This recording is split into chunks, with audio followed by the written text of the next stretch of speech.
presentation of a book which Karin Fischer and I recently published in the GAP series of the Mattersburger Circle. This book, Global Inequality, is in German. Nevertheless, I try to present it in English. And it deals with the connections of colonialism, labor conditions, and the consumption of nature, as the subtitle says. Following the concept of a textbook, it combines in-depth discussion of major themes in the field of global inequality with shorter pieces which illustrated selected topics in a very brisk way. More than 30 authors from a variety of disciplines have contributed to this volume with their knowledge and their experience in the fields of inequality and human development, economics, finance, labor and social issues, politics, education, philosophy, history, and of course, ecology. A look at the table of contents could show you the broad approach of this volume. You see the longer titles of the articles and the shorter ones of these shorter pieces. We have here the other going on. It's a very thick book, almost 400 pages, and you can see the variety of topics that are dealt with here. You can also see the contribution by Mrs. Neuwirth here.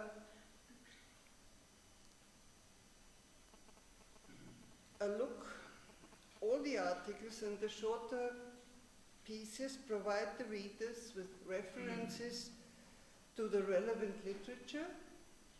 In addition, there are suggestions for questions which make the book in particular very useful for instruction. And you have a glossary at the end of a book explaining important terms of global inequality in present times. Finally, I would like to introduce to you Ms. Martina Neuwirth, the chairwoman of tonight's discussion. She is responsible for the economic and financial policy programs at the Vienna Institute for International Dialogue and Cooperation, and an expert in taxation, which you could also see at her contribution to our book. Thank you.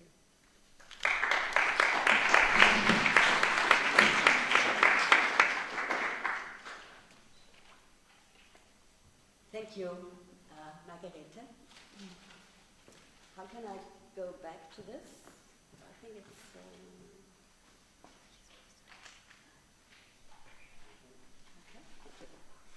So a warm welcome also from my side. I'm really glad that so many of you have found his or her way to this, I guess, very thrilling panel discussion, very on top of the current political agenda, despite the rain.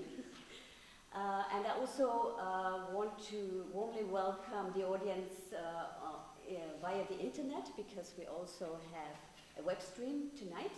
So also others can follow the debate without being here physically. So also we're very warm welcome to you. Let me first welcome also our two panelists, Mrs. Anke Schaffartzik from BOKU, the University of Natural Resources and Life Sciences in Vienna, and Mrs. Karlygash Kuralbayeva from the King's College in London. A warm welcome.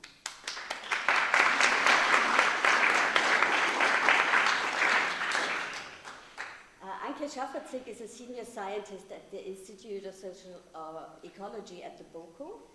She is also a postdoctoral fellow at the Institut de Ciencia y Tecnología Ambiental at the Autonomous University of Barcelona. And her research areas include global resource use, international trade, the international division of labor, extractivism as well as social metabolism, which means that she looks, I hope I understood it right, she looks at the material and energy flows that we need to reproduce and maintain our socio-economic systems. So the interference between nature and human beings, so to say. Karlygash is a lecturer in economics at the Department of Political Economy at the King's College in London.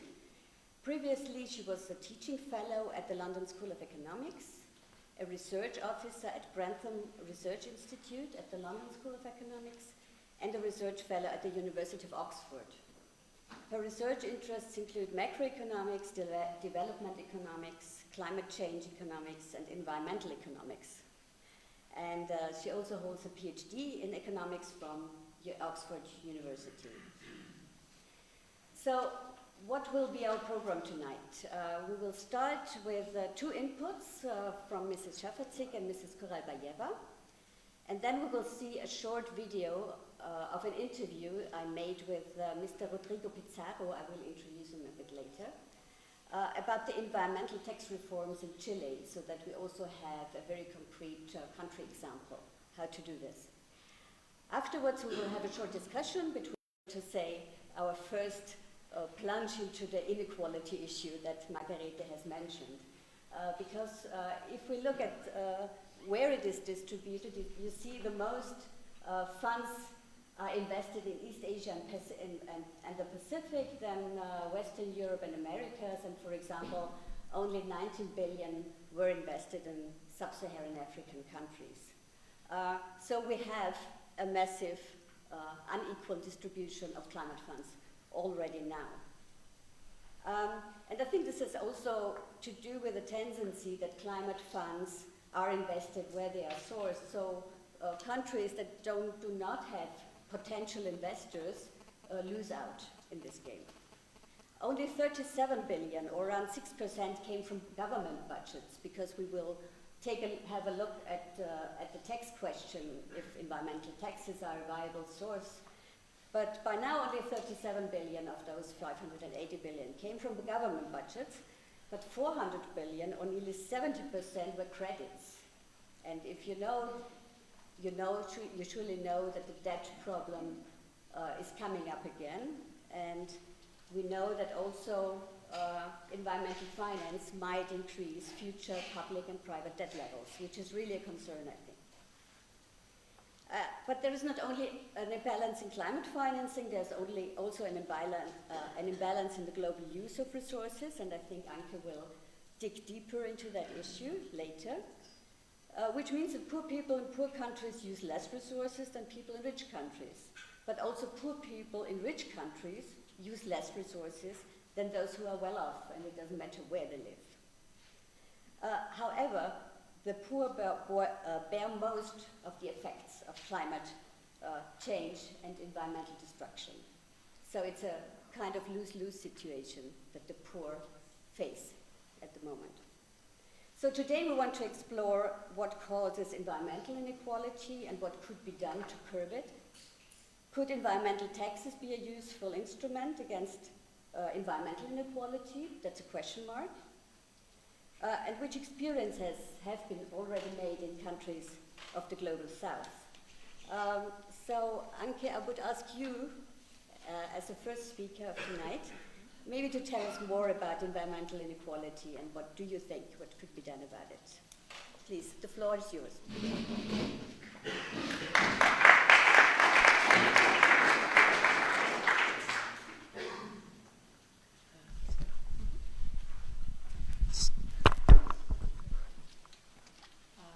Thank you very much. I'm really glad to be here, very grateful for the invitation, because it gives me the chance to, discuss some of the work I've been doing in a new-to-me context. So I'm really interested to see what we come up with. And then I also have to make maybe two disclaimers. One is that I'm not really going to talk about climate change, and I'm not going to talk about taxes.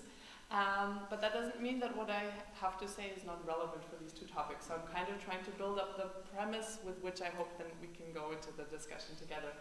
And the other thing is that unfortunately I am going to talk about international environmental inequality. I'm less confident in my abilities to say what we can do about it. I mean, general direction, yes, concrete solutions, I'm sorry. But maybe we can also get to that in the debate. So with all that being said, I'll dive right in.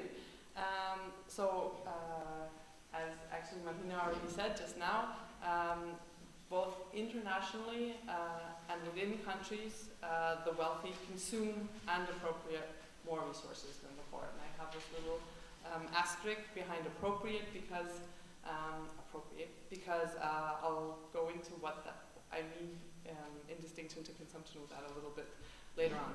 So we see that internationally and within countries, wealthy lifestyles are based on high levels of energy and of resource consumption and on far-reaching claims to land, basically. So claims to land for the purpose of actually energy resource extraction to enable this consumption.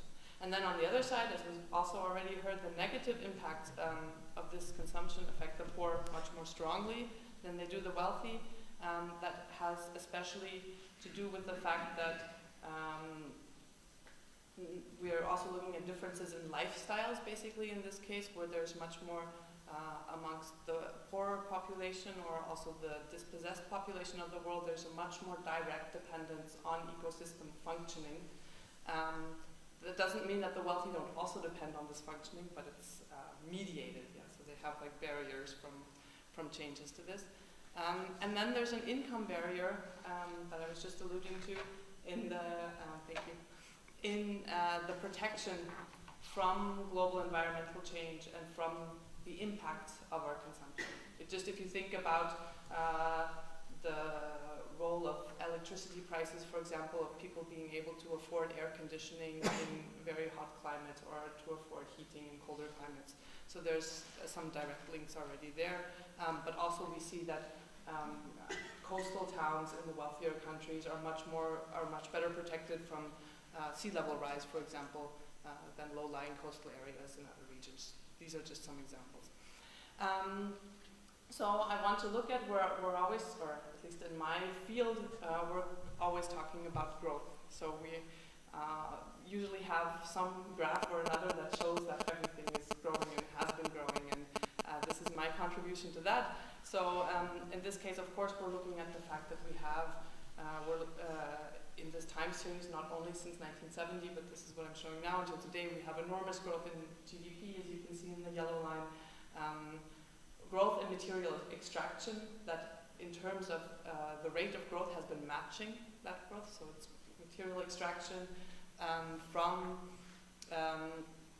agriculture, from mining has been rising, and then of course associated to that are not only this pressure on the sources, so we're using up some of the resources that we can't replace, but of course also, and I'm showing that with emissions here, pressure on sinks, yeah, that our ecosystems can't absorb the emissions and the waste that we're generating without far-reaching change to the systems themselves.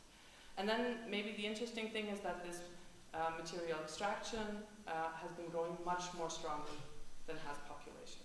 Yeah, so of course there's always this theory maybe that we need more because our population is growing, but obviously we're extracting much more than would correspond to the growing population. And then of course we're looking at this GDP growth, often seen as kind of a signal of progress or not. So a good state of the world and of the economies if GDP is growing. Of course, not such a happy situation if we have very low GDP growth or even recession. And then, as I just said, there's this implicit idea of the needs, however that may be defined, of a growing population as the driver of material growth. But on the other hand, I mean, these are things that we refer to when we talk about growth, but then we could also ask ourselves, what are we really talking about? What's going on underneath those global growth phenomena? And of course, on the one hand, we have both subglobal, so at the country level, but also subnational within the countries, disparities in this great acceleration Yeah? So we have this as the global megatrend, but that doesn't mean that it's happening for all segments of the population, for example. And then on the other hand, we have the insight into the very urgent need to cease this material and emissions growth globally. Of course, also to address issues of distribution, because we know that right now internationally we're seeing overconsumption in some places really meeting underconsumption in others, so that we can both curb environmental impacts and improve the socio-ecological conditions that we face today. So if we look at these international disparities, then of course we could look first of all at where is this growth happening. And here I'm looking at extraction, so biomass, fossil fuels, metals, non-metallic minerals through agriculture, forestry, and mining, with regard to where that occurs. And you can basically see that throughout this time period that we're looking at here, the contribution of the high-income countries to that extraction has remained more or less stable. There's the very strong growth in extraction in China, and then also we don't see that much change basically by comparison in the extraction. I mean, there is some growth, especially in the remaining middle-income countries, so it's in orange and gray here, and of course also in India. But of course, this important megatrend of growth in China. And then, of course, we have to think about, we go from that extraction, we go to what is the extraction for, or where does it end up? And then first of all, of course, we could look at international trade, or we have to look at international trade. So what I'm looking at here is the physical trade balance, which is at the country level, imports minus exports in tons. And it's important to note that that's in contrast to what we're used to looking at as the monetary trade balance. So the monetary trade balance is exports minus imports, obviously because the payments for exports flow into the economy, the payments for imports flow out. So to signal that money and material flow in opposite directions in trade, this is defined in reverse. And what we actually see here is that all income groups of the world are net exporters of material, except for the high-income countries, which are net importers. And as you can see by the large orange bars here, that's especially fossil energy carriers. Oil, gas, coal, for which the high-income countries are import-dependent, let's say, and these imports currently mainly stem, as you can also see, from the middle-income countries.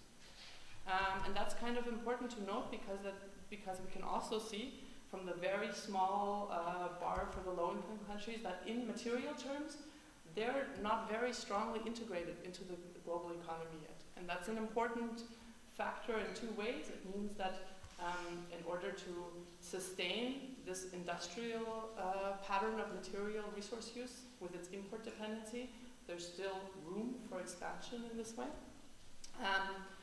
And it also means that there's some room for other countries to still replicate this industrial pattern of material use. And now I turn to what I already announced before, to this question of appropriation. And what we're looking at when we talk about appropriation is that, of course, what ends up in these direct exports and imports is actually often only a small fraction of all the materials and resources that were needed in order to produce goods and also services for export. So if you think about mining, for example, huge amounts of minerals or minerals with metal content ores have to be extracted in order for small quantities of metal to be available for export. Lots of energy goes into that. And all of that we don't see if we only look at the mass of material that actually crosses the border. So with indicators like the material footprint, we look at the appropriation, so we look at material extraction, no matter where in the world it occurs, that is needed to meet final demand in a specific country or region. And then what we see here, or what we could see if I had somehow maybe designed the slide a little better in comparison to the extraction, is that while we see kind of the same general patterns of growth, the distribution is very different. So with the exception of the high-income countries, which have a larger material footprint than extraction, so they appropriate more materials internationally than they provide, all the other countries are net providers of material, including China is still a net provider of materials to the global economy of material resources. So much said for this question of sub-global disparities. And then we can also, if we really want to kind of look at this need for degrowth at the global level, then we also need to ask what is growth actually for. And there, what I think is quite interesting is that we see that there are, rather than, so there's this common narrative, I would say, of that we need growth to sustain the growing population. So we would expect to see, if everything was going according to plan, some kind of scenario of contraction and convergence. The highest consuming countries reduce their resource use a little bit, and the growing resource use allows the poorer countries to catch up. But actually what we're seeing instead is that two poles in material resource consumption are emerging. So on the one hand, we have a large fraction of the global population consuming at double the global average. So the global average is currently slightly above 10 tons per capita, so at about 20 tons per capita. And then we have a very large portion of the global population at 5 tons per capita. So rather than everyone moving towards the middle, basically, we have these two poles emerging, which actually are in some ways causing certain measures of inequality to, or these indexes to reduce, or to signal reduced inequality, but actually we're seeing I would argue a pattern of pretty strong inequality, just of a different type. So we can say that maybe this growth that we're experiencing now is not really for catching up. And then, of course, on the other hand, if we're looking at this from a material perspective, not from an economic growth perspective, but from a material growth perspective, then we have to say that this pattern of, let's say, Western industrialization, or these resource use patterns that the wealthier countries are pursuing, that can never be a universal development pattern, right? Because first of all, it requires basically unlimited access to resources, which is currently possible through imports, but which can never be possible for all countries in the world, because not everyone can be a net importer. These net imports have to come from somewhere. And then if we continue asking what this growth is for, the other interesting thing is that what we find is that beyond sinking threshold of material consumption, more material does not, for example, translate into a higher human development index. So we have obviously, or it looks like currently we have like a minimum amount of material required for high human development, as far as the HDI can even reflect this. And beyond that, we add more and more material consumption without any impact on the HDI. And then the other interesting observation is also that there's no country in the world that manages to provide, in terms of socioeconomic indicators, a good life for all, while not exceeding kind of their fair share of planetary boundaries. So we can also say that this growth that we're experiencing is not really making us universally better off. So of course there's some improvement of living conditions alongside the increased resource consumption, but obviously within limits. And we also have to think about the fact that this increasing material consumption is never explicitly geared towards improving living conditions. So we're never using more materials where we might need them most urgently in this logic of needs. So obviously absolute reductions and redistribution of global resource use are needed to curb environmental impact and improve socio-ecological conditions. But at the same time, we currently have no evidence for economic growth compatible with these absolute resource reductions that we urgently need. And I hope that that's maybe an entryway into the discussion that we can have later on. Thank you very much.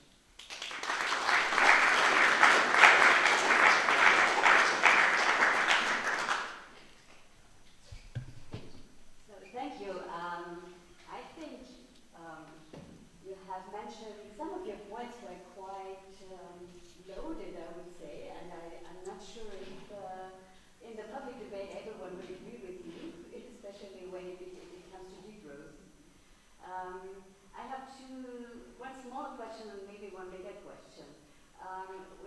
talking about inequalities, if I understood you right, environmental inequality quite often or totally matches with income inequality. You mentioned that mostly the poorer countries could not grow enough, and this trend is ongoing.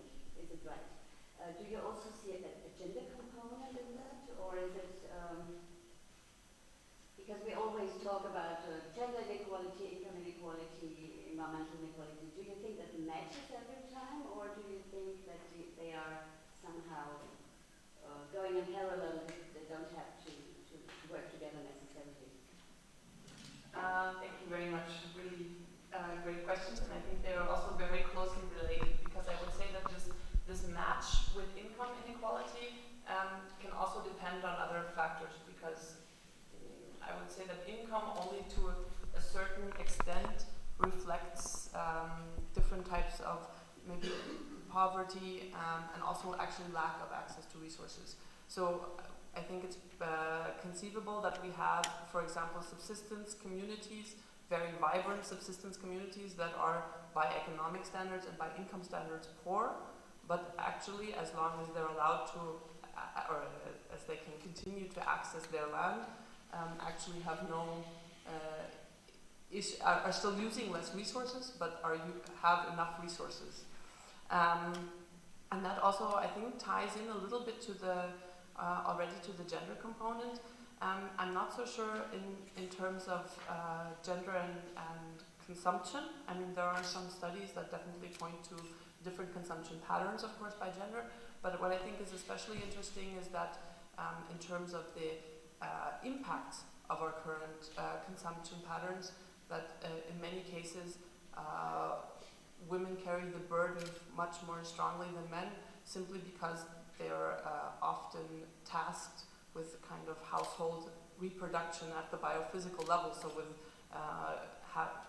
managing this access to the resources that are needed. And that's true both in subsistence communities and actually in kind of market-based communities, so where rising prices lead to problems that are mainly carried actually by women. So I think there's definitely, on this impact side, there's a strong gender component.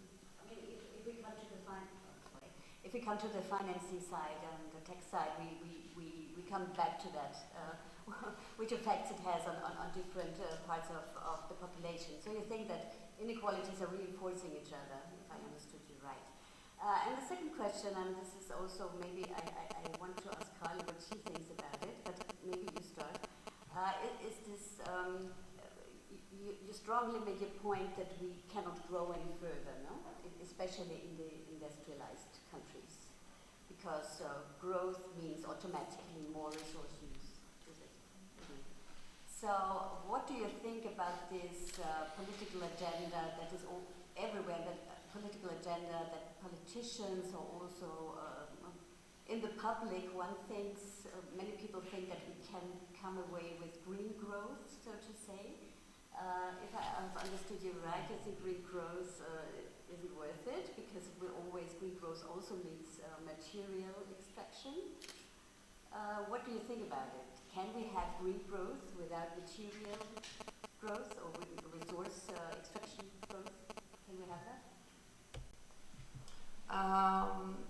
I don't think so. That doesn't mean that I'm not ready to be convinced of something else, but I think so far we have, despite various attempts, we have no evidence whatsoever for economic growth that's not also linked to growth in material and energy use.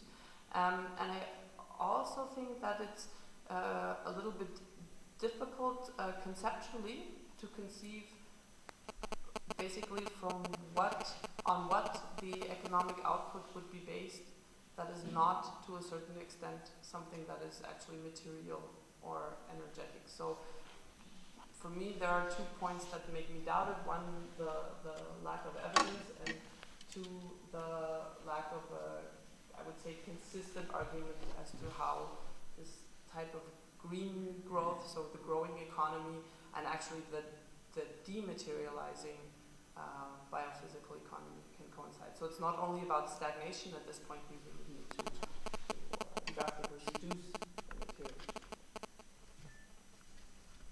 Now, Carly, I ask you also as an economist, what do you think? Do you think that we need growth, that it's not possible to do it without growth?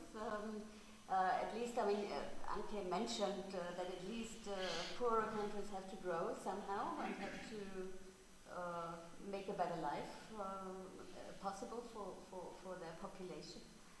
But is it even in industrialized countries, is it possible to come away from this type of economy that has to grow necessarily? Well, I guess I will be on sort of opposite spectrum of what Anke was saying. In a way, I will be probably pro-growth person rather than advocate of degrowth. So, in fact, actually, I had a question. I have a couple of questions to Anke. I feel it's interesting presentation and interesting perspective on the set of issues that we're discussing today. But even you mentioned that so the objective of your presentation is provide sort of general guidelines and general direction rather than talking into much of details. I guess me being an economist, I would like to see how you are going to implement the strategy of degrowth. I mean, can you elaborate a little bit more? What do you mean by that and how we should accomplish this task? And the second, I guess, related to what Martina has asked already, again, in terms of like bigger picture. If we mean degrowth, does it mean we should keep poor in both developed and developing countries? And if the solution is to provide some assistance to developing countries in terms of redistribution of wealth, then again the question how developed countries can provide transfers to developing without having growth themselves. So maybe you could quickly give a short answer, and maybe we could come back to that in the further discussion. Yeah. Okay, very short answer. I think in terms of, maybe I should have been a little bit more specific. So I think it's at the global level that we absolutely need material degrowth. And I think this means that certain countries and regions of the world have to dematerialize to an extent that does allow for growth in other regions. So there's this issue of distribution. And we can go into this more in the discussion, but I actually don't think it's so much about the wealthy countries having to transfer to the poorer countries. I think it's about wealthy countries and segments of the population having to cease appropriating from poorer countries to the extent that they are. I think that would already, at the material level, actually alleviate a lot of the burden. But that's now a very quick answer, and I think it would be great if we could get into that more in the discussion. Yeah, because I think before before Carly starts with her input, I have to say that she does not only does research and teach in the UK and has made her PhD at the Oxford University. She's also a Kazakh national, and therefore I did a bit of research on Kazakhstan. And her home country is an upper middle income country since 2006. So it's a kind of, at least in economic terms, a success story. But it's also a resource-rich country with large oil, gas, and mineral reserves. And for example, in 2017, 2 years ago, 62% of Kazakhstan's total exports came from oil. So what to do with a country like Kazakhstan? However, the government plans to become less oil dependent, at least these are the plans in the future, and wants to transit to a green economy. Maybe Carly can give us an answer at how realistic that could be. A green economy by 2050, and it also wants to become a regional hub for green finance, whatever that means. And here I come to Carly's input. Where will finance for the transition come from? And will, for example, Kazakhstan be a green a front runner in green taxes or in green finance? And more generally, can environmental taxes be a useful instrument to curb environmental inequality or to finance also the transition to a low carbon economy? Kali, the floor is yours. Yeah, thank you so much for introduction, Martina, and thank you organizers of today's event for inviting me. It's a great pleasure to be here, and it seems we're already having quite a lively discussion on the set of issues which are to some extent are controversial as well.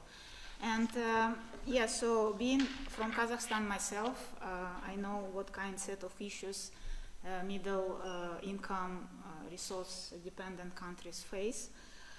In terms of big ambitious, let's say, of government of Kazakhstan in terms of reaching green economy by 2050, I must say I found this very ambitious plan, given that it's very hard to achieve sort of structural transformation. Even more developed countries with appropriate finance, institutions, governance, and so on. In the country like Kazakhstan, which has been heavily dependent on exploitation of fossil fuels since, I guess, it exists, it's very hard to sort of overcome such past dependence and locked in the whole structure of the economy. So even I welcome initiatives of the government, I still remain very doubtful about sort of realistic goals that they set. But I think this is a very good initiatives anyway, and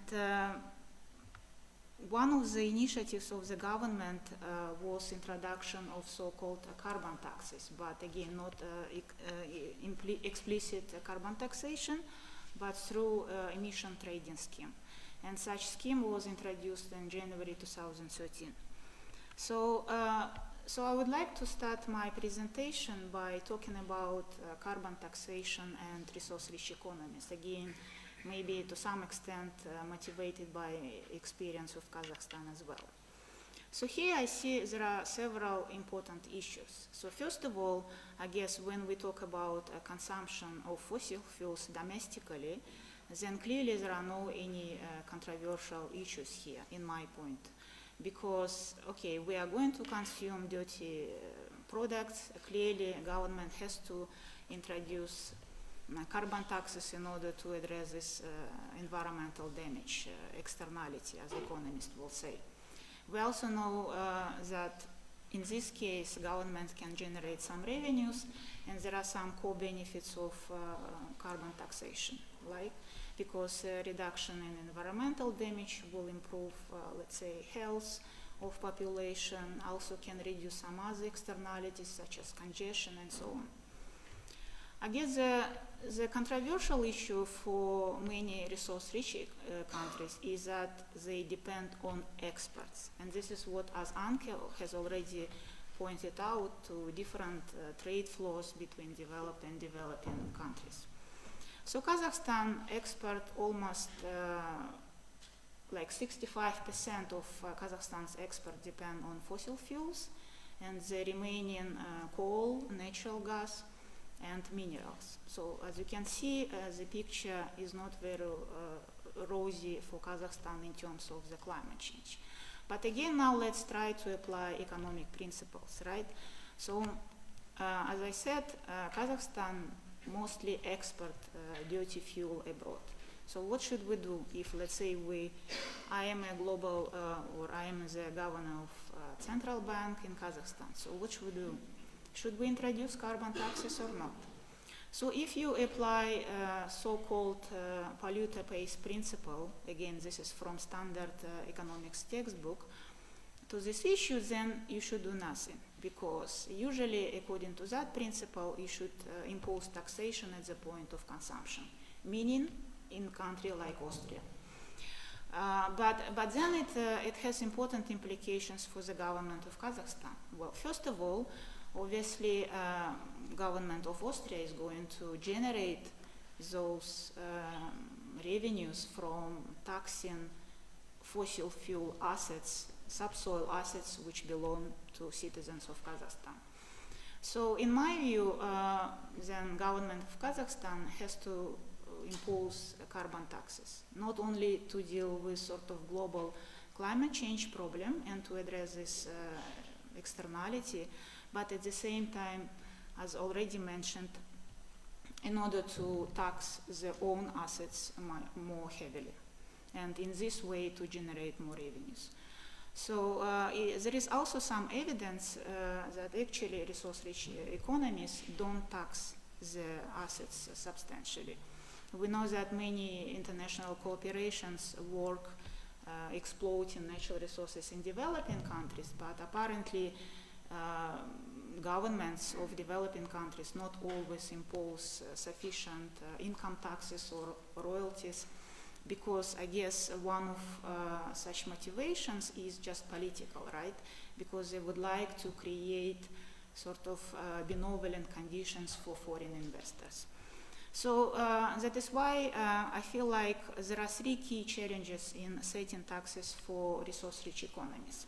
So the first one, of course, I mean, a country like Kazakhstan is heavily dependent on exploitation of natural resources. And even there are some rhetorics that a country like Kazakhstan is going to become green into when it should be. So usually the carbon price set nowadays is around $10 per ton of CO2. However, the recent report by High Commission on Carbon Taxes made estimates suggesting that the current level of carbon prices should be much higher. In addition to explicit carbon taxation, we have to introduce implicit carbon taxation. So what do I mean by that? So explicit, it's basically when you know that, okay, this is a carbon tax that you have to pay because you are consuming dirty fuel, okay? But implicit taxation is the way, as again the term suggests, is implicit in a way.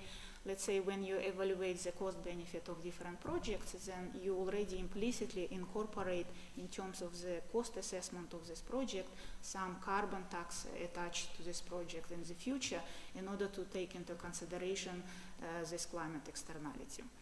Then the next point is, I guess, pretty obvious one. It's sort of low-hanging fruit, right? Because clearly many developing countries also subsidize provide subsidies for consumption of dirty fuel.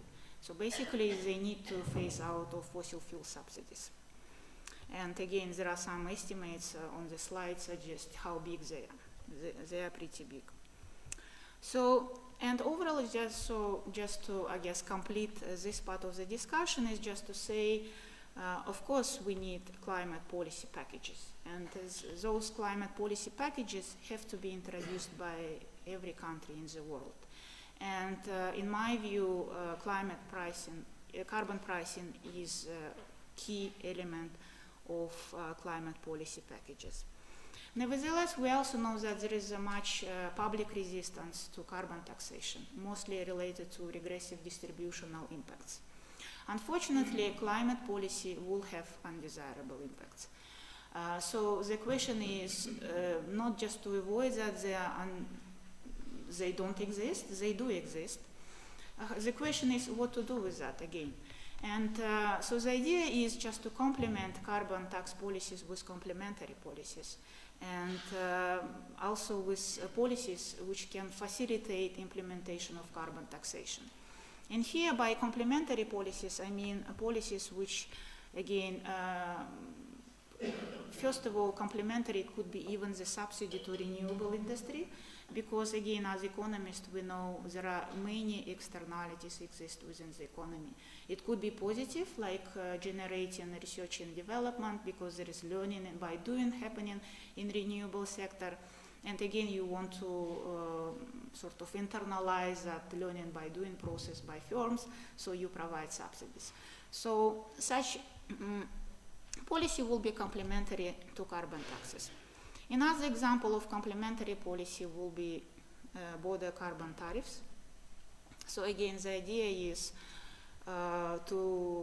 in order to achieve sort of more harmonized carbon taxes across different countries, maybe also beneficial, again, depending on the context, some border adjustments as well. And again, more broadly, facilitating policy, because, I mean, we would like climate policies to be sustainable. And they will be sustainable only if they are both socially and politically acceptable. And we can do this only if we complement carbon taxes by some complementary policies. So another example which illustrates how complementary policy can make carbon tax policies more acceptable is a so-called idea behind climate dividends. So climate dividends are becoming increasingly popular. Why? Because I will give you an example. So the idea here is, again, by given, as you know, again, carbon taxes generate some revenues, right? And then these revenues can be used for different purposes. In economics, they discuss whether they should be used to reduce other taxes like income taxes or labor taxes, as economists say, distortionary taxes. But another way to deal with this additional revenue generated from carbon taxation is basically to give this money to people. And they are called people's payout.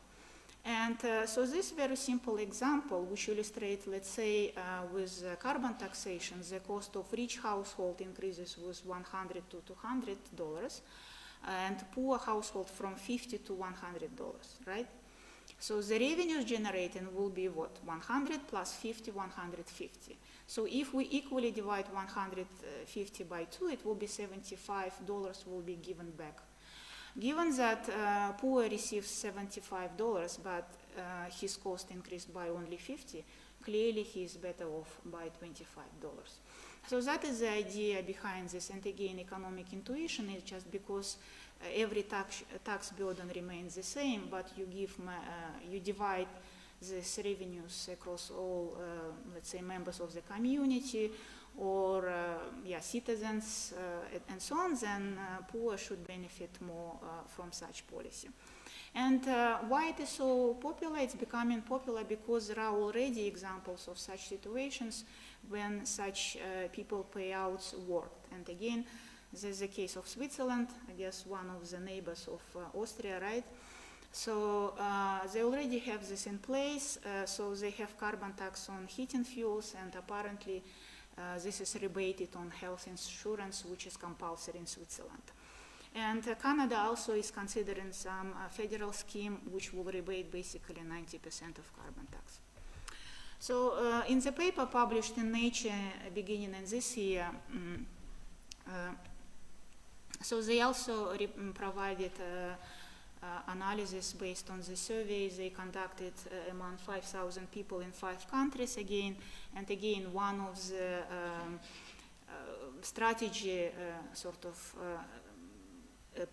in some way supported by all these people is how to utilize the revenues is just, again, sharing them among citizens, as you can see. So anyway, just to maybe to conclude, so I have focused in my presentation so far mostly on carbon taxes, right? And I discussed that how carbon taxes should be the part of any climate policy package in any country. However, I would like also to argue that those climate policy packages should be different across different countries. Clearly, they should take into consideration these national and local circumstances. So the first one is clearly developing countries nowadays can benefit from some technologies originated in developed world. Overall, I'm a little bit always skeptical of leapfrogging strategy, but I think because developing countries not always have capabilities to utilize technologies developed in more developed countries, nevertheless there is some scope for leapfrogging strategy as well. Then I also think that some countries don't necessarily need to impose the same level of the carbon tax. So clearly they can adopt, less developed countries can possibly adopt slower and more moderate emission reductions, especially in those countries where there's trade-offs between development and issues of dealing with the climate change are much more pronounced. And then, and actually there is interesting facts, and here one of the bullet points in the slide suggests that carbon emissions and so human development index are decoupled for some countries. Actually, there is more and more evidence which suggests that if we provide poor in low-income countries with access to basic services and with the basic energy, then it wouldn't jeopardize our mitigation goals anyway, because anyway they emit so little. And in fact, it will actually help them to address the issues relating to poverty and to become much more dependent, let's say, on low carbon technologies as well. And I have already discussed that climate change presents more risk to fossil-rich developing countries, and briefly discussed that it is a little bit more complicated for them. Yes, and in general, if you have 3 takeaways from my presentation today, it will be 3 different bullet points. So the first one, clearly, as Martin also provided us with some evidence and data in terms of the climate finance related flows, clearly climate actions insufficient to achieve the objective of the Paris Agreement. Then the second, carbon pricing is an indispensable part of any policy that if we want to meet the targets of Paris Agreement. And finally, is sustainable development possible? Yes, so as already mentioned, I guess I am more pro-growth person because I believe growth will create opportunities to deal with climate change externality, but at the same time, it will help to deal with the issues relating to development and poverty. Thank you.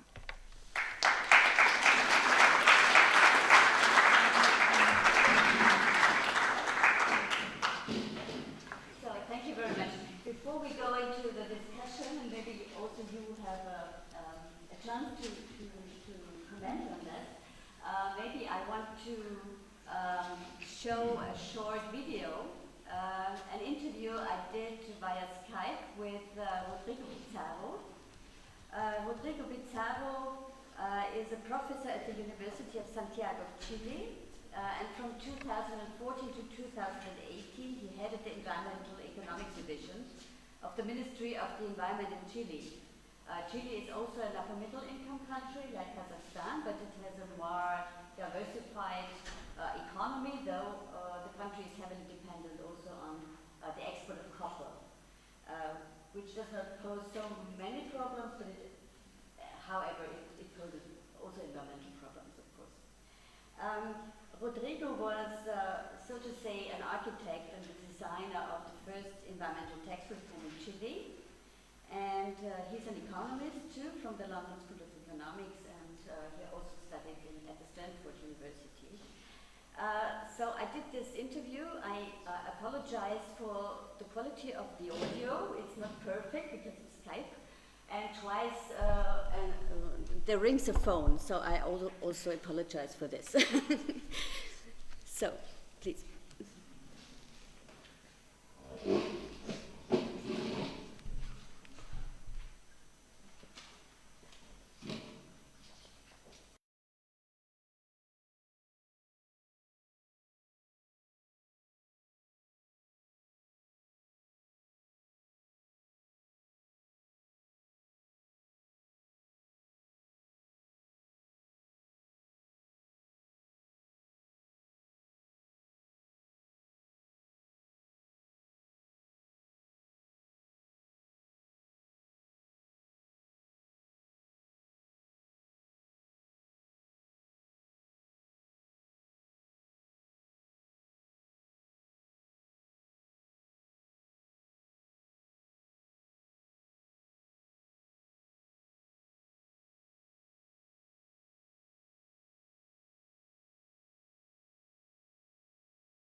in order to allow for this offsetting scheme. Of course, the principal purpose of a scheme like that would be to ensure environmental security or environmental commitment. So therefore there must be verification and assurance that emissions have actually been reduced. One issue which I think is important to point out is that many times we believe that not very high taxes have an impact. In the case of Chile, we estimated that the appropriate price of the carbon tax would be around $40 to $50 in order to generate an impact in terms of the incentive structure of reducing carbon emissions. However, what we've observed is that even these very small taxes act as a signaling device, and many companies internalize expectations of higher taxes in the future. So we are observing many changes in terms of carbon emission reductions in energy companies. In fact, most companies have, energy companies have already said that they will be carbon neutral by 2040, and many have said that they will dismantle their carbon plants. In fact, there has been a voluntary agreement between the government and energy plants to eliminate all coal plants. There are about 24 coal plants in the country by 2030.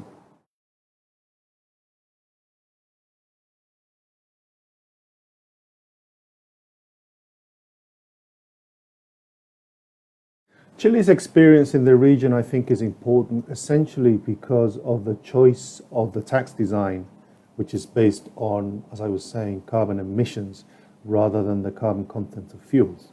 Now, what that means in practice is that Chile has had to design an institutional infrastructure that identifies technologies for measurement and systems to estimate emissions rather than carbon content. And associated with that is reporting and verification.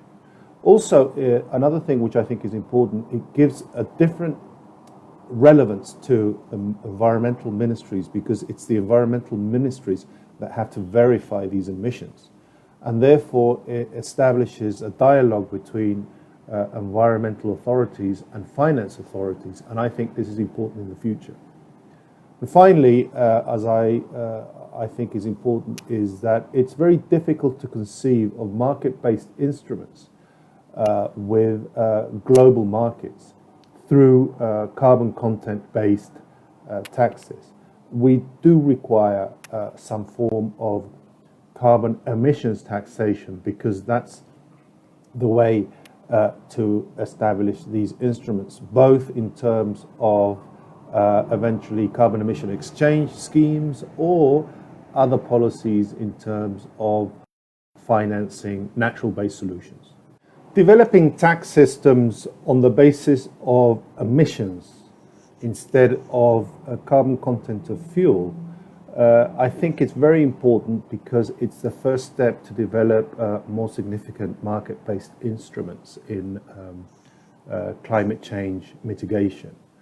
I think this is important for essentially two reasons. The first reason is that the global cost of mitigation are extremely high. One NGO places it at around $4 trillion, another in the billions.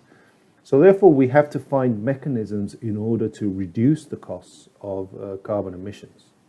Now, since reducing a ton of emission anywhere in the world has the same impact, but the cost of reducing that ton of emission varies considerably, then we have the idea of global markets in place. Now, typically we've been thinking of global markets only in terms of ETS, that is emissions trading schemes, but we can broaden the idea of markets simply as transfers of money across nation states or countries in terms of ensuring reductions. And this is what the Article 6 of the Paris Agreement allows for. So for example, in the case of Sweden, it has a tax of over $100 a ton for carbon emissions. And in the case of Chile, we have a tax for $5 a tax on carbon emissions. In order to ensure reductions, perhaps Sweden can pay more than $6, say $10 or $20 or $30 for the carbon emission in Chile. That will allow a considerable reduction in the cost of carbon emissions across countries. And we don't require complex ETS schemes, but rather carbon emission reduction bilateral agreements, as is established in the negotiation of the Article 6 of the Paris Agreement. The second reason I think this is important is because we have to be thinking of carbon in terms of the carbon cycle. And it's not only carbon emissions that are a problem, but also carbon sinks and other features of natural-based carbon cycle solutions. So therefore, we could be thinking of the carbon cycle, and therefore countries like, once again, Sweden, instead of paying Chile money for emissions reductions, it could pay Chile or other countries money for natural-based solutions in order to ensure the protection of important biosphere ecosystems, but also that act as carbon sinks. So by having this type of tax, we have the basis of a carbon cycle policy.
Found, I think it would be interesting to hear what, for example, Carly says about that, if it's fair or if this is not fair.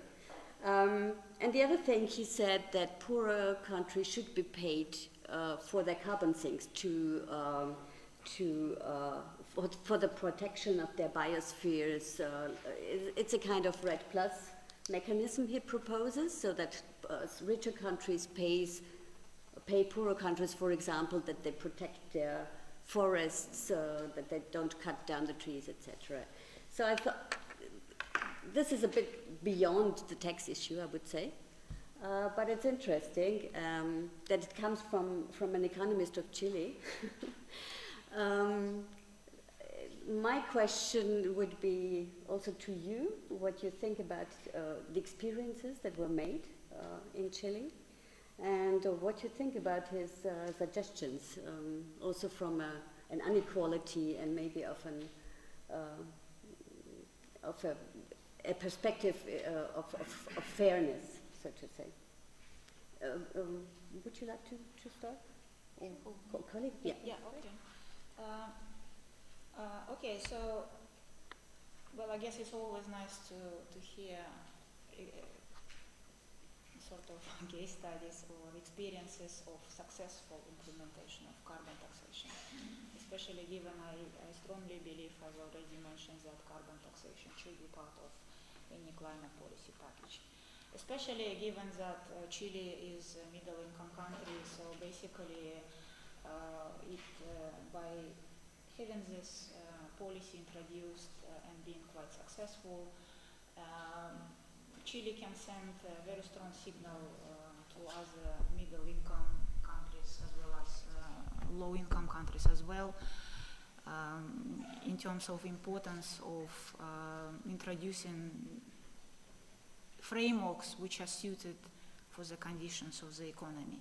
Because I believe we still have a lack of clear policies and regulatory frameworks, so therefore it's always welcome to have an additional example when such policies work. In terms of his, so what was another question? The fairness. Fairness, I guess it will go to Anke. So I will say, okay, in terms of like, okay, so I think Martin asked, so how did it change, why in some way policy was successful? I guess again, bringing a little bit more economics perspective on this. Well, first of all, we know that price elasticity of emissions is higher in developing world. What does it mean? It means for the same level of changes in prices, you can achieve much higher reduction in emissions in developing world. This is because of, I guess, several reasons. Because of such higher price elasticity, developing countries will have much bigger changes on behavioral side. So that is why I don't find it surprising that firms in Chile sort of internalized this policy and responded quite strongly. Then I also like the fact that they didn't start with a very high level of carbon taxes, because actually, again, if you remember, one of the points I made at my presentation is that developing countries don't need to have the same level of the carbon taxes, and basically not necessarily the same very ambitious target in terms of the reduction emissions. Because of the several reasons. Because of course, the opportunity cost of consumption is much higher in developing world. So given the same reduction, let's say, in income, there will be much greater impact on welfare of poor people in poor countries. So, so to summarize this, I guess developed countries can afford more reduction in emissions relative to developed. It will be also, I guess, fair in terms of the fact that developed countries are the main sources of emissions nowadays, I guess, except China, which is probably now competing with US. So what else? Yeah, in terms transfers. Okay. He also mentions that developed countries should provide transfers, and he basically developed countries should pay for developing countries doing the environmental policies. Well, this is already happening, right? We know that Norway is very active on this. We know red policies. This is exactly where Norwegian money goes, right? They support policies which reduce deforestation in tropical countries like Brazil, Indonesia. I don't know if you're aware of the fact that a couple of years ago, Norway promised $1 million to Indonesian government if they stop increasing deforestation.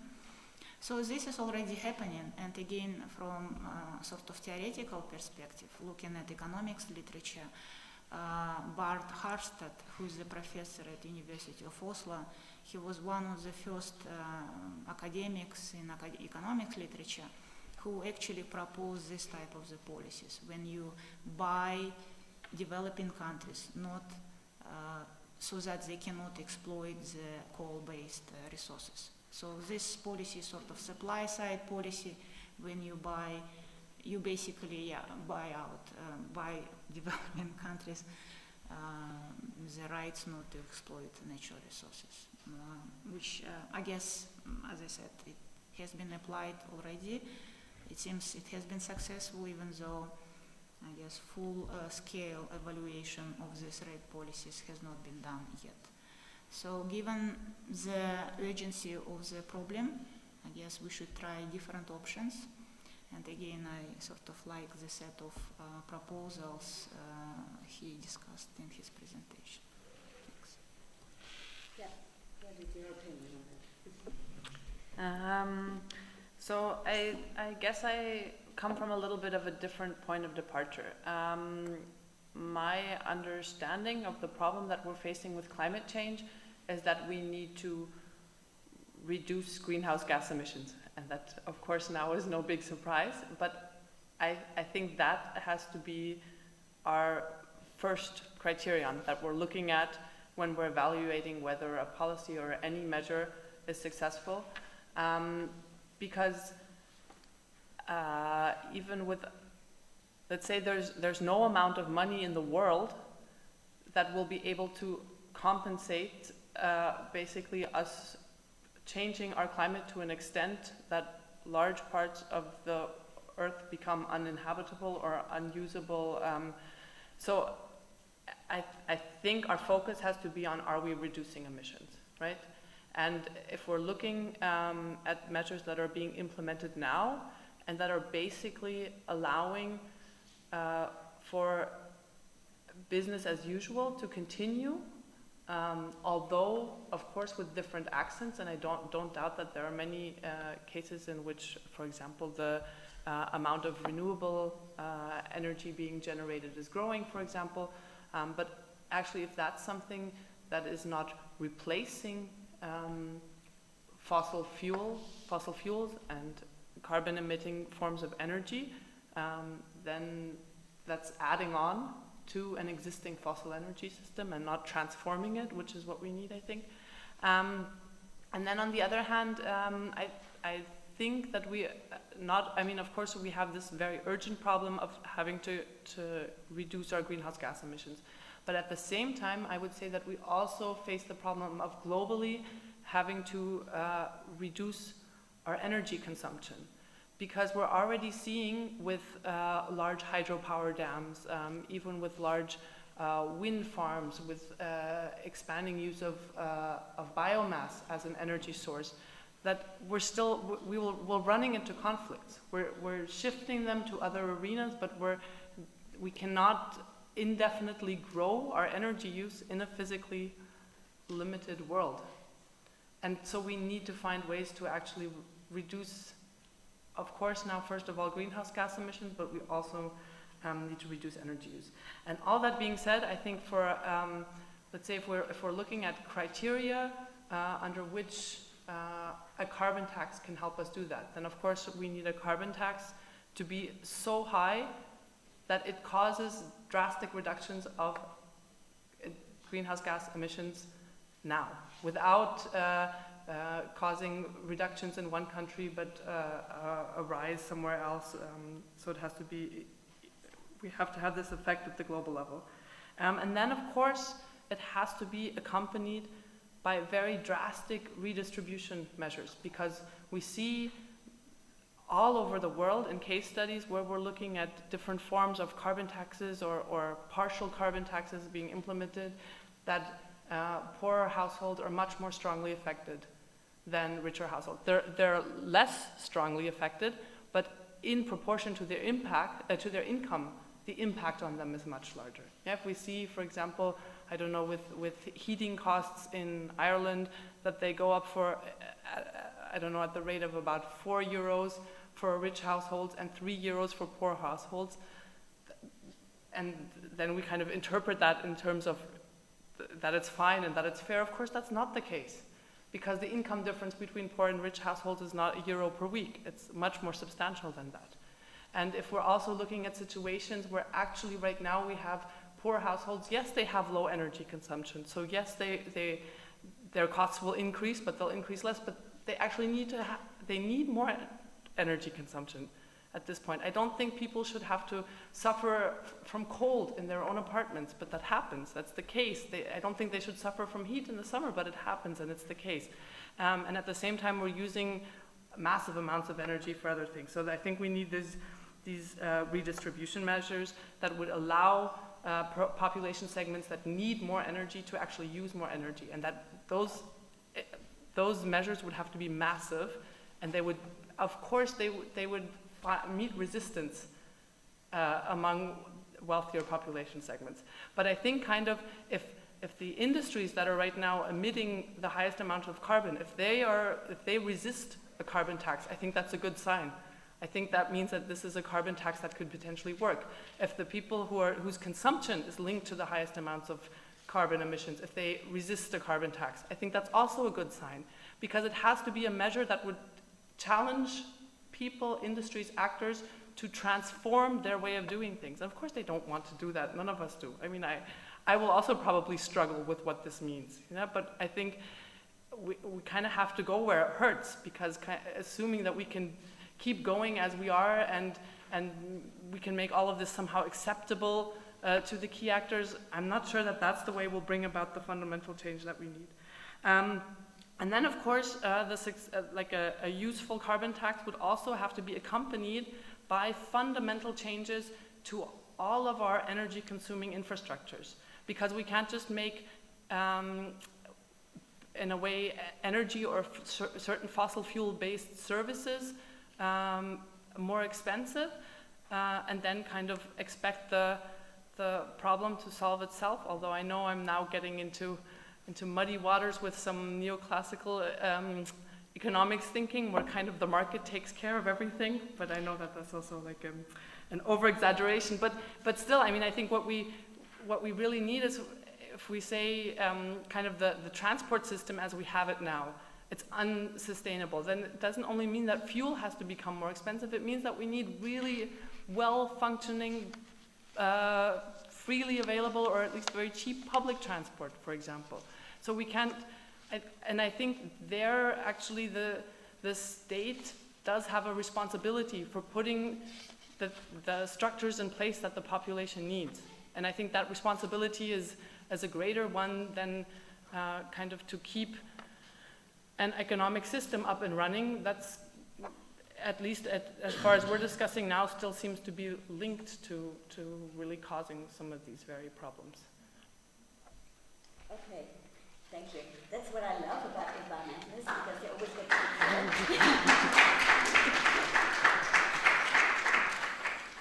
and that's why I think that the dialogue with the economists might be quite fruitful. So to find a common ground, maybe between those two positions. But now I would love to invite you to ask questions and make comments, etc. Yes, please. The gentleman. As we see, you already mentioned it, that the market tries to regulate all. And we have a system in Europe, CTFs, and it failed greatly.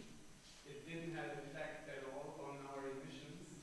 And it even didn't have any effect at all after they raised the price so high that the companies really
some limited growth. It's some limited growth, and developed countries or rich countries should reduce the energy consumption. Is it true? Is it true? Did you say this? I wasn't quite sure. I think it's. I feel this is a question to Anke, right? Because I was. I think it makes common sense. This argument that No. poor countries should have some limited growth, right? But one interesting point is that exactly from very poor countries, social movements developed a view, a political and economic view that there should not be any more growth. This is what I mean is a good life philosophy developed by social movements in many Latin American countries, even entering in the constitutions of two Latin American countries. The good life, or when we will, is a degrowth principle, no? And this is an interesting point. So is it really a convincing argument to say that poor countries should have the right to grow or must grow for economic reasons? On the other hand, we see for the current political situation that the elitarian, powerful parts of these societies do not allow a degrowth economy. You saw for me it was a coup d'etat in Bolivia 2 weeks ago, 1 week ago, and this was mainly the fierce opposition to the Buenavir principle, that was the founding principle of a non-growth economy. So my question is there also from an economic point of view, the point of view of economics, a possibility to say even poor countries should not follow a growth ideology, a growth policy? Okay, thank you. Is there another question? Yes, the gentleman with the blue Nike shirt. Thanks. Hi, I have a question for Ms. Kuralbayeva. So you mentioned in your presentation the issue of fuel subsidies, and you said it's a low-hanging fruit. So basically, the government should reduce fuel subsidies. My question is, so from a climate change perspective, I think it's pretty obvious that fuel subsidies are harmful. But from a political perspective, it's quite hard to imagine that governments can just from one day to the other cut fuel subsidies. I mean, if we observe what's happening in the real world, just two recent examples, Iran and Ecuador, both cases, government reduced fuel subsidies, and the immediate reaction was rejection by population, riots, deaths, and so on. I mean, in both cases, it's just the tip of the iceberg. It's not the only trigger for this kind of reaction. But my question would be, how would you propose to solve this political question of getting the population to accept the removal of subsidies, which you have gotten used for over decades? Thanks. Okay, then, maybe you give answers to those three interventions and questions, and then we see if someone else wants to give us or her comment. You want to start? Kali, you want to start? Yeah, sure. Thank you. Yeah, thank you so much for all your questions. So going back to the first question, I guess I had the impression that first it was just a comment, but then I guess the question emerged, and the question was what should we do in order to change the whole system? Well, my answer is some way, I guess, what I mentioned before. I mean, you need to introduce different policies. Carbon tax should be in place because the idea, again, using economic principles, that signal or that instrument should incentivize people to change their behavior. But on top of it, of course, I said additional complementary policies have to be introduced. We spoke about supply side policies such as transfers from developed countries to developing in terms of buying the rights to exploit fossil fuels, or we talk about some complementary policies in terms of giving support to poor households in order to address issues relating to distributional. We also talk about issues providing subsidies for renewable development and so on. So again, there are different complementary policies, there are different policies which can facilitate the whole process. Of course, I mean, you can say we have had these similar discussions maybe 5 years ago, and sometimes they are basically only on the theoretical level. I guess I have feelings that climate change issue is gaining its momentum. Yeah, it's true, not much has been happening 10 years ago, 15 years ago, but I feel situation is totally different, and I guess this is because of celebrities like Greta from Sweden and so on. I guess there are more and more people who talk about it. And I guess this is sort of raises this awareness of the issue as well, which was important. And clearly ideological differences are important. We know, let's say, Scandinavia versus US will be a very good example. So how do we change? Yeah, we need to change our political systems, but at the same time we need to implement these economic principles as well. I'm not saying it is easy, I'm not saying carbon tax will solve everything, but given the complexity of the problem, we just have to do this in this more way. And I feel like, anyway, economics here offers concrete steps to follow. The question is whether there is a political will to follow. And as we already mentioned, climate policy action so far have failed significantly of what is needed to solve the problem.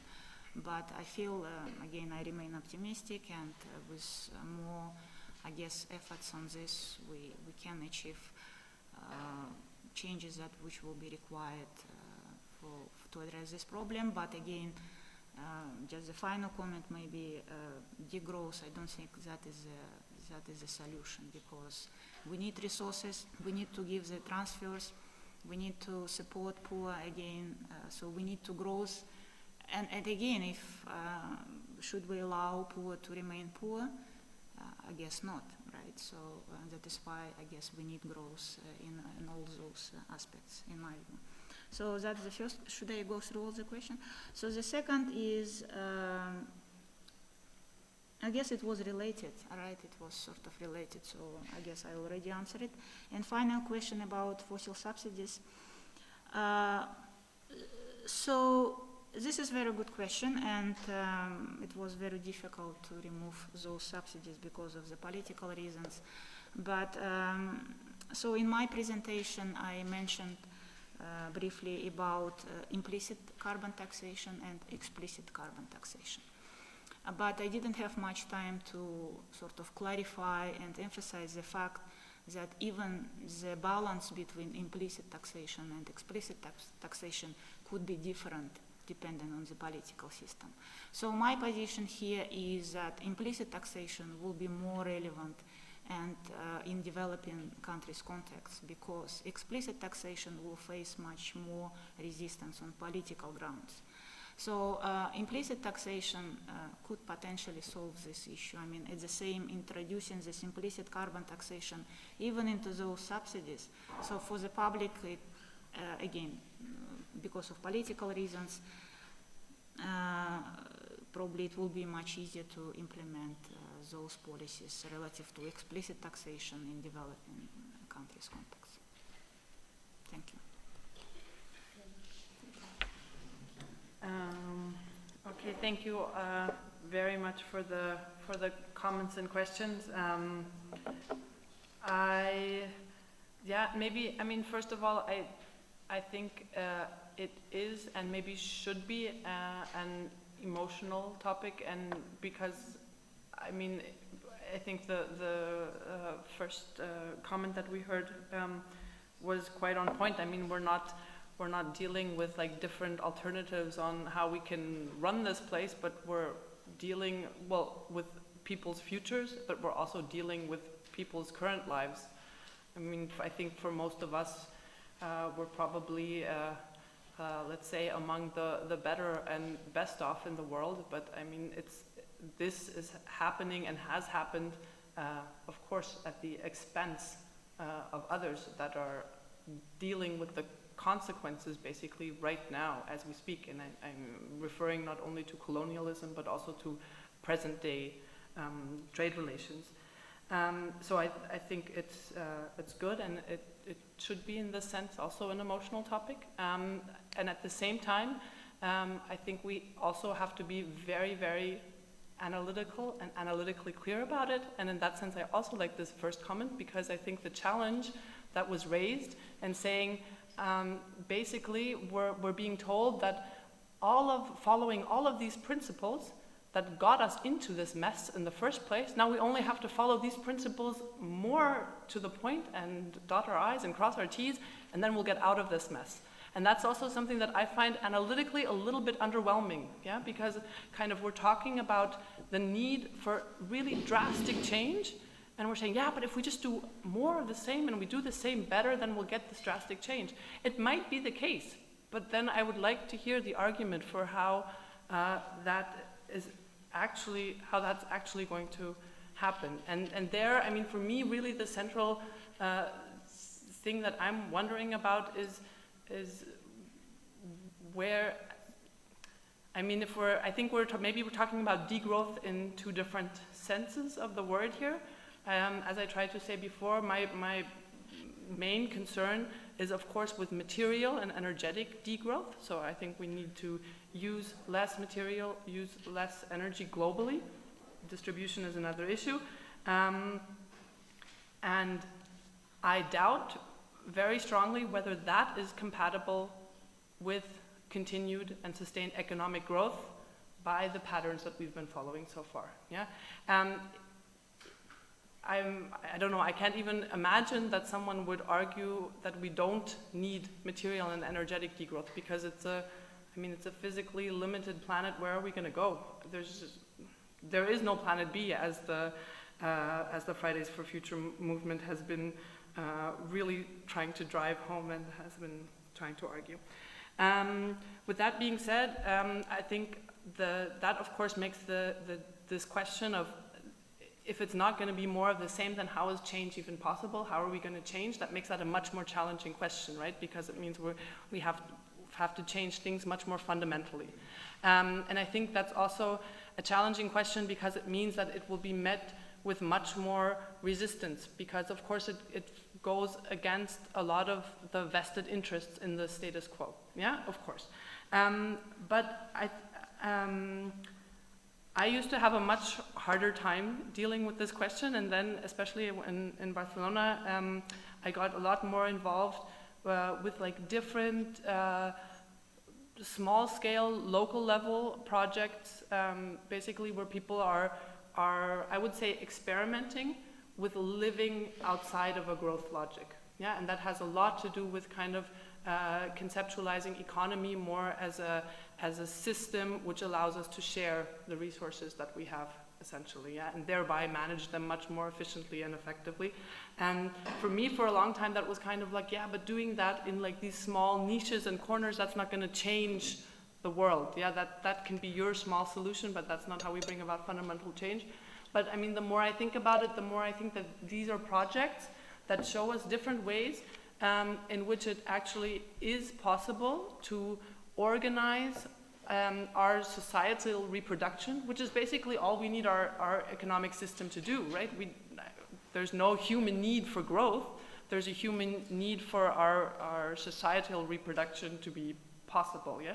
And I think that in these niches of kind of shared economy, also of local production, of a lot of societal reproduction outside the capitalist logic of production and consumption, yeah, where there's a lot of reclaiming within the frame of these so-called social infrastructures and these things.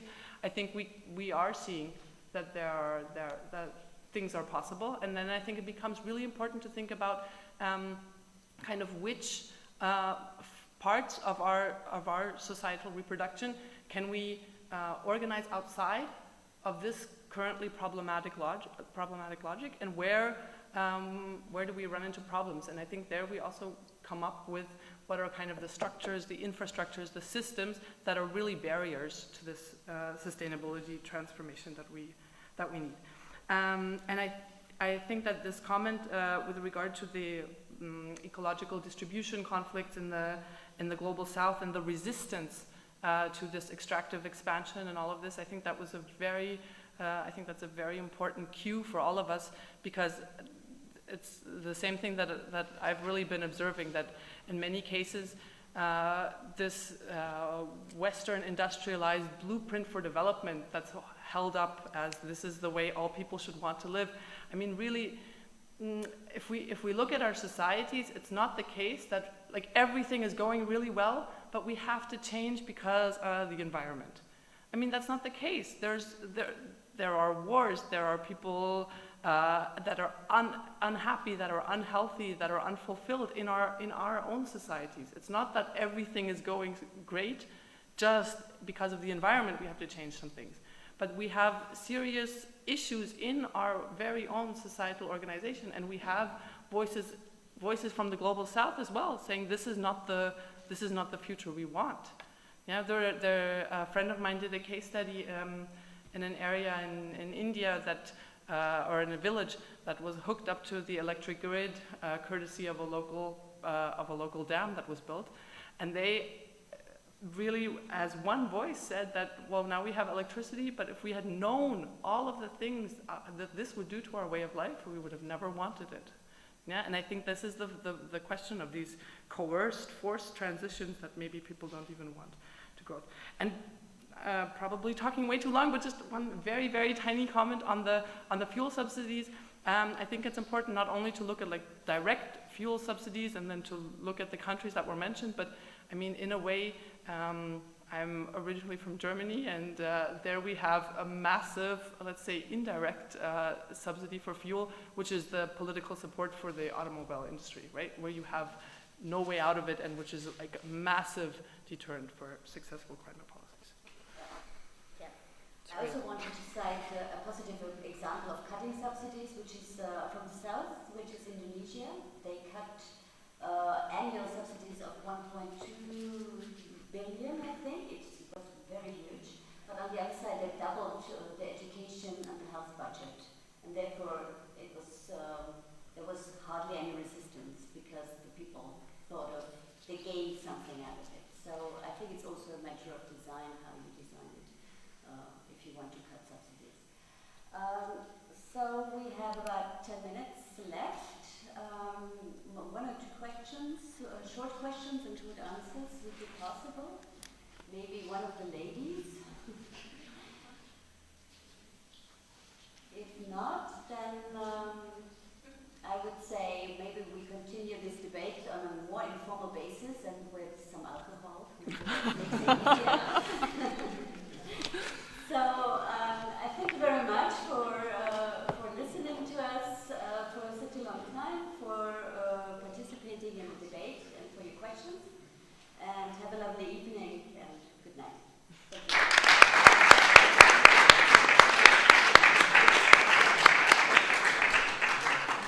Yeah, it was very nice. Yeah. I'm sorry, I always get to talking and then... No, it's okay. It's a very important issue. Well. It's okay that we disagree. But the positions are quite, I don't know how to get it, because it's... Yeah, but there you, I think it's so interesting. Yeah, and I think it's so interesting because you really see how these, like, even like academic paradigms that somehow are so, I don't know, that we both accept for our truths in a way, yeah? And where, of course, if I'm looking at her, I'm like, how can you accept this as true? And the same thing for her with me, you know? And but it's like how much of this really goes into your worldview and work much more together. Yeah, exactly. Because I think that I'm also coming more from the economist side. And I think economists always